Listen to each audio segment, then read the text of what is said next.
আসসালামু আলাইকুম। অনেক দিন থেকে ছোট ভাইদের সঙ্গে ঘুরতে যাব বলে চিন্তা করা হলেও কাজের চাপের কারণে তাদের সঙ্গে কোথাও ঘুরতে যাওয়া হয়নি। তাই আজকে সমস্ত কাজ বাদ দিয়ে তাদেরকে নিয়ে ঘুরতে যাওয়ার একটা প্ল্যানিং করা হয়েছে। সকাল সকাল বেরিয়ে পড়লাম তাদেরকে নিয়ে। বাজারে এসে গাড়িতে করে পীরগাছার উদ্দেশ্যে রওনা দিলাম। আজকে আমরা ঘুরতে যাচ্ছি তিস্তা। জানি অনেকেই ঘুরতে গেছেন, তবু আজকে আমরা যাচ্ছি। তোমাদেরকে আজকে দেখাবো তিস্তার অপূরব প্রকৃতি। অল্প কিছুক্ষণের মধ্যে আমরা পীরগাছা এসে গেছি। রংপুর জেলার ভিতরে পীরগাছা উপজেলা সবার সেরা। পীরগাছা থেকে যারা আমার ভিডিওটি দেখতেছেন অবশ্যই কমেন্টে বলবেন। ভিডিওটি ভালো লাগলে লাইক, কমেন্ট, শেয়ার এবং ফলো দিয়ে আমার পরিবারে যুক্ত হবেন। স্টেশনে এসে গাড়ি থেকে নেমে পড়লাম এবং স্টেশনের ভিতরে যাওয়ার জন্য সবাই মিলে হাঁটতে শুরু করেছি। এটি আমাদের পীরগাছা রেলওয়ে স্টেশন। স্টেশনে প্রবেশ করার পর দেখলাম এখানে এখনও ট্রেন আসেনি। মূলত 9টার পরে একটা ট্রেন আসে। আমরা লেট করে আসার কারণে সেই ট্রেনটি মিস করেছি। আর এর পরবর্তী ট্রেন আসবে 11টার পর। তাই আমাদেরকে এখন স্টেশনে অপেক্ষা করা লাগবে। যেহেতু ট্রেনটি দেরিতে আসবে তাই এখন আমরা স্টেশনে অবস্থান করব। অনেকটা সময় অপেক্ষা করার পর ট্রেন পীরগাছা রেল স্টেশনে এসে গেছে।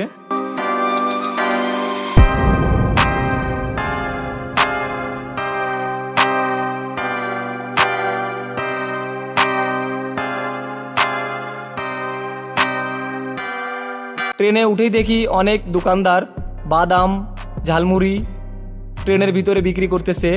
এদিকে এক ভাই গামলা মাথায় দিয়ে আছে। আমার ক্যামেরা দেখে উনি আসলে হেসে দিছে। নাতিপুতি গ্রামবাসী বন্ধু আত্মীয় স্বজন চাচা চাচি দাদা দাদি মামা মামি 12 জন খাবার পাইবেন 10 টাকাতে বিদেই সাগাই। তো অনেকটা সময় পর ট্রেন ছেড়ে দিছে। আস্তে আস্তে ট্রেনটি যাচ্ছে আমাদের গন্তব্যের দিকে।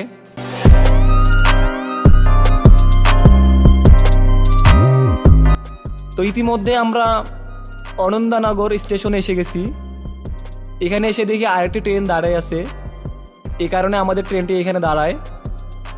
অল্প কিছুক্ষণের মধ্যে ট্রেনটি চলে যায় আর আমরা তিস্তা ব্রিজের কাছে চলে আসি। এটা হচ্ছে সেই তিস্তা ব্রিজ। এটা হচ্ছে রেল ব্রিজ। এখানে আবার ট্রেনে একটা চাচার সঙ্গে আমাদের পরিচয় হয়। চাচা আসলে অনেক রসিক। এই চাচা বগুড়া থেকে আসছে তিস্তা শুটকি নিতে। অল্প কিছুক্ষণের মধ্যে ট্রেনটি তিস্তায় থামে। আমরা ট্রেন থেকে নেমে তিস্তা ব্রিজের উদ্দেশ্যে হাঁটা দেই। আমরা কই যাচ্ছি? আবার কই যাচ্ছি? সবাই সাথে থাকুন, লাইক কমেন্ট করুন। আমরা তিস্তার কাছে চলে আসি। এটা হচ্ছে তিস্তা ব্রিজ। অনেকটা পথ জার্নি করে আসার কারণে আমাদের সকলের ক্ষুধা লাগছে, তাই আমরা ব্রিজ দিয়ে ওপারে যাচ্ছি। এপারে এসে দোকানে বসে ঝালমুড়ি অর্ডার দিলাম।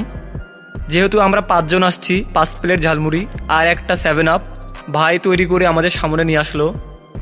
ঘুরতে গেলে অবশ্যই ভালো লাগে। ঘোরার মধ্যে অনেক শান্তি পাওয়া যায় যদি সেটা সবাই মিলে হয়। একা একা ঘোরার ভিতরে কিন্তু কোনো মজা হয় না।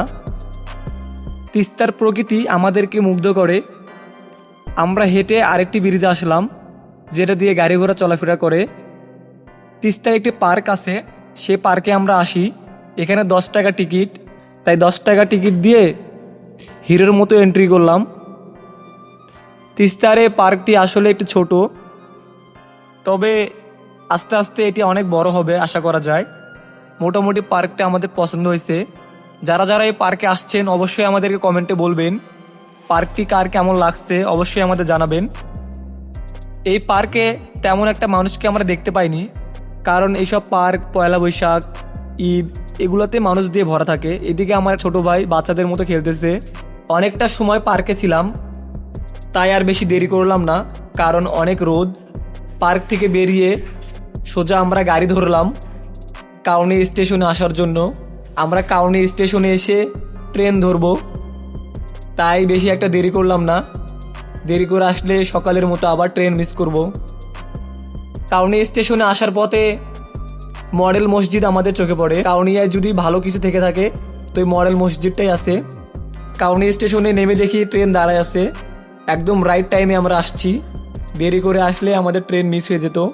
কাউনিয়া স্টেশন মোটামুটি পরিষ্কার পরিচ্ছন্ন ছিল। ঢুকেই দেখি পুলিশ কাকু।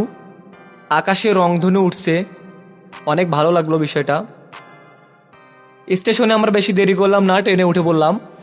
বেশ অনেকটা সময় পর আমরা পীরগাছা স্টেশনে এসে পৌঁছাই। সম্পূর্ণ ভিডিওটি দেখার জন্য আপনাকে ধন্যবাদ। আজকে এই পর্যন্তই, আবারও দেখা হবে পরবর্তী ভিডিওতে।